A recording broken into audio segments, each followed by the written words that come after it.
क्या आप मैट्रिक के इम्तिहानात दे चुके हैं? क्या आप एफएससी में टॉप करना चाहते हैं? क्या आपने एफएससी में तो एडमिशन ले लिया है प्री क्लासेस में, लेकिन आपको समझ नहीं आ रही कि एफएससी में हायर स्कोर कैसे करना है, मैक्सिमम नंबर कैसे लेने हैं और किस तरह से बोर्ड में टॉप करना है? तो आज की वीडियो उन तमाम स्टूडेंट के लिए है जो एफएससी से परेशान है, जिन्हें समझ नहीं आ रही कि एफएससी में हायर मार्क्स या जो ग्रेड मार्क्स हैं वो किस तरह से लेने हैं। तो आज की इस वीडियो में हम आपकी परेशानी हल करने लगे हैं और आज की इस वीडियो में हम बात करेंगे how to get excellent marks in FSC. तो तमाम बच्चे जो बायोलॉजी रखते हैं ना, उनका एक ही ख्वाब होता है कि उन्हें डॉक्टर बनना है। तो इस वीडियो के ज़रिए आप अपने उस ख्वाब की अमली ताबीर कर सकते हैं और उस ख्वाब को पा सकते हैं। तो चलें जी, वीडियो का करते हैं बाकायदा आगाज़। सबसे पहली बात, अगर आप चाहते हैं कि आप एफएससी में 1000 प्लस मार्क्स करें, 1030 प्लस करें, 1050 से भी ज़्यादा नंबर लें, तो सबसे पहली बात जो आपको याद रखनी है ना, वो ये है कि आपको कॉन्सेप्ट बेस्ड लर्निंग करनी है। आपको रट्टा नहीं लगाना। इसके लिए आप कोई ऐसी हेल्पिंग बुक यूज़ करें, कोई भी जो मार्केट में अवेलेबल हो, जिसमें टॉपिक वाइज शॉर्ट क्वेश्चन हो, टॉपिक वाइज उसके अंदर एमसीक्यूज़ हो, टॉपिक वाइज उसके अंदर जो है वो लॉन्ग क्वेश्चन हो। इससे क्या होगा, जब आप कोई टॉपिक पढ़ेंगे उसे अच्छी तरह मेमोराइज करें, उसके कॉन्सेप्ट क्लियर करें और फिर अपने आप को चेक करने के लिए उस हेल्पिंग बुक से उसकी जो एक्सरसाइज है, उसके जो एमसीक्यूज़ हैं गिवन, या जो पास्ट पेपर में जो उस टॉपिक से रेलेवेंट एमसीक्यूज़ आए हैं, शॉर्ट क्वेश्चन आए हैं, उनको अटैम्प्ट करें, ताकि आपको पता लगेगा कि मेरी जो लर्निंग है, मेरी जो कॉन्सेप्ट है, वो कितने क्लियर हैं इस टॉपिक से मुतल्लिक, या जो बोर्ड में इस तरह के सवाल आते हैं क्या मैं उनको अटैम्प्ट भी कर पाता हूँ या नहीं कर पाता। दूसरा और सबसे इम्पोर्टेंट जो फोकस होना चाहिए ना, वो आपको होना चाहिए प्रेजेंटेशन पे, पेपर प्रेजेंटेशन। हमारे बहुत सारे स्टूडेंट को पता ही नहीं होता कि पेपर प्रेजेंटेशन क्या है। हालांकि ये बहुत बड़ा पिलर है, बहुत बड़ी एक बेस है जो आपको कामयाब करवा सकती है पेपर में। पेपर प्रेजेंटेशन ये होते हैं कि आपने पेपर को अटैम्प्ट कैसे करना है, आपने पेपर को मार्कर का यूज़ कहाँ करना है, कौन से पॉइंट्स को हाईलाइट करने हैं। इसके लिए यूट्यूब पे बेशुमार वीडियोज़ हैं, आप उसको देख सकते हैं। पेपर प्रेजेंटेशन बिल्कुल इसी तरह है कि एक जगह आप इंटरव्यू देने जाते हैं और एक ऐसा शख्स है जिसने टाई लगाई हुई है, सूटेड बूटेड है, प्रॉपर उसने ड्रेसिंग की हुई है, और उसके मुकाबले में एक दूसरा शख्स है जो जॉब के लिए इंटरव्यू देने आता है, जिसने ना टाई लगाई है, ना कोई प्रॉपर ड्रेसिंग की है, और बल्कि उसने कोई अजीब सी और बेढंगी सी ड्रेसिंग की हुई है। तो डेफिनेटली आप किसको प्रेफर करेंगे? डेफिनेटली आप उसको प्रेफर करेंगे जो प्रेजेंटेबल है, जो दिखने में अच्छा लगता है।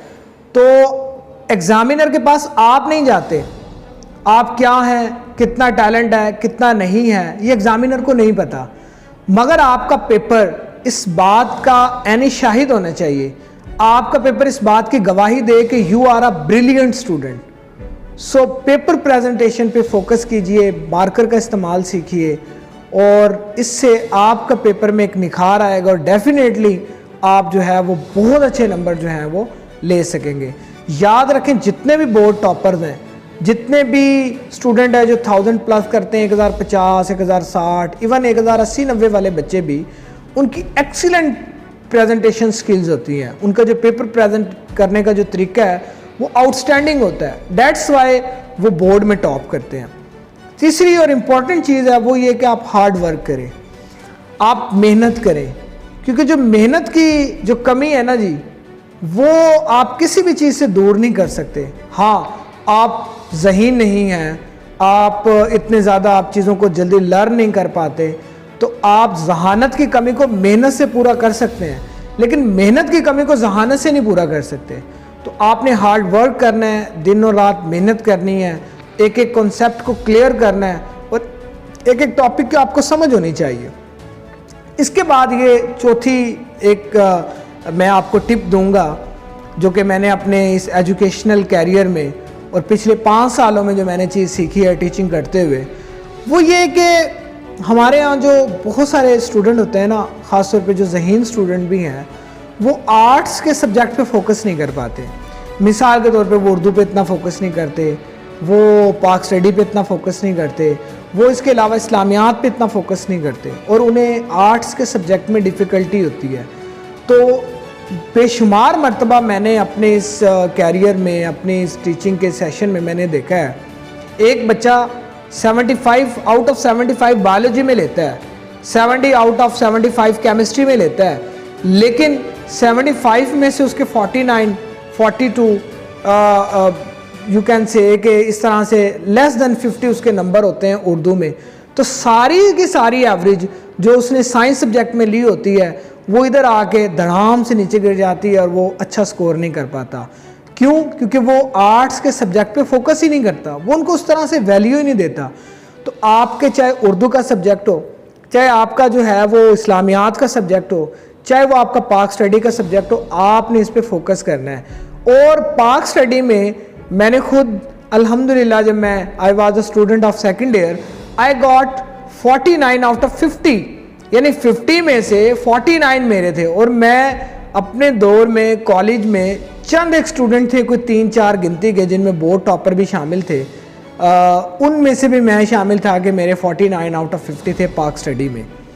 तो उसकी रीज़न क्या है? पाक स्टडी को करने का इंतहाई आसान तरीका ये है कि आप कोई भी लॉन्ग क्वेश्चन है उसको समझें, ठीक है। जैसे कायदे आज़म के 14 नुकात हैं, जिस तरह से जो है वो नज़रिया के मुख्तलिफ जो है उसके पॉइंट्स हैं, इसी तरह से जंग आज़ादी है, इसी तरह से 1973 का आइन है, उसको आप अपने अल्फाज में समझें, उसकी हेडिंग बनाएं, फिर उसकी सब हेडिंग बनाएं और उसको फिर अपने अल्फाज में आपने लिखना है। ये नहीं कि आपने हूबहू रट्टा लगाना है। जब आप अपने अल्फाज में लिखेंगे, आपका जो माइंड है वो ब्रॉड होगा, आपको चीज़ें समझ में आएंगी। तो उसको आप अपने अल्फाज में लिखेंगे, आप रट्टा नहीं लगाएंगे। हाँ, आपको डेट्स याद होनी चाहिए, आपको इवेंट्स याद होने चाहिए, ये सारी चीज़ें। तो पाक स्टडी में आप रेलेवेंट अशार डाल सकते हैं, आप रेलेवेंट आयात डाल सकते हैं, इसी तरह से आप इस्लामियात में भी कर सकते हैं। इसी तरह उर्दू में भी आपको स्पेशल फोकस करना है, उर्दू में भी आपको जो है वो बहुत ज़्यादा फोकस करने की ज़रूरत है, रेलेवेंट अशार याद करने की ज़रूरत है, रेलेवेंट कोई कोटेशन याद करने की ज़रूरत है। तो इससे आपका जो पेपर है वो एक्सीलेंट बनता है और एग्ज़ामिनर को पता लगता है ये कोई आम बच्चा नहीं है। लास्ट बात, और वो सबसे इम्पोर्टेंट है, और वो है रेगुलर टेस्टिंग। याद रखें, कोई भी टॉपर नहीं बनता, कोई भी अच्छा नंबर लेने वाला जब तक वो अच्छे नंबर ले ही नहीं सकता जब तक वो रेगुलर टेस्टिंग ना करे। Regular testing is the key to success. ये आपकी कामयाबी में, ये आपकी जो बाकी चीज़ें हैं उसको एनहांस करती है। रेगुलर टेस्टिंग आपको किंग बनाती है, इट्स अ किंग मेकर। अगर आप रेगुलर टेस्टिंग नहीं करते, इसका मतलब है कि आपकी सारी मेहनत ज़ाय हो गई। अब बहुत सारे स्टूडेंट हमने देखे हैं जब वो एग्ज़ाम में जाते हैं उनका दिल घबरा रहा होता है, उनके हाथ कांप रहे होते हैं। वो ऐसा क्यों होता है? बिकॉज वो प्रैक्टिस नहीं करते। जब आप प्रैक्टिस नहीं करेंगे, जब आप जो सवाल इम्पोर्टेंट होते हैं उनको अपने हाथ से नहीं गुजारेंगे, उनको लिखेंगे नहीं, तब तक आप कैसे कामयाब हो सकते हैं? तो याद रखें, एटलीस्ट 3 से 4 महीने आप रेगुलर टेस्टिंग करें, बार बार टेस्ट दें। पहले आप टॉपिक वाइज टेस्ट दें, हाफ चैप्टर के टेस्ट दें, फुल चैप्टर के टेस्ट दें।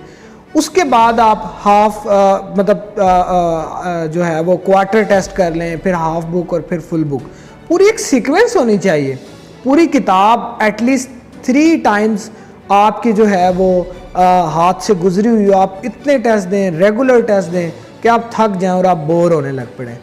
जब एक एक चीज़ आपके हाथ से गुजरी होगी और जब वही सवाल बोर्ड में आएगा तो डेफिनेटली आप इजीली उसको अटेम्प्ट कर लेंगे, बिकॉज आपने प्रैक्टिस की हुई है। And practice makes a man perfect.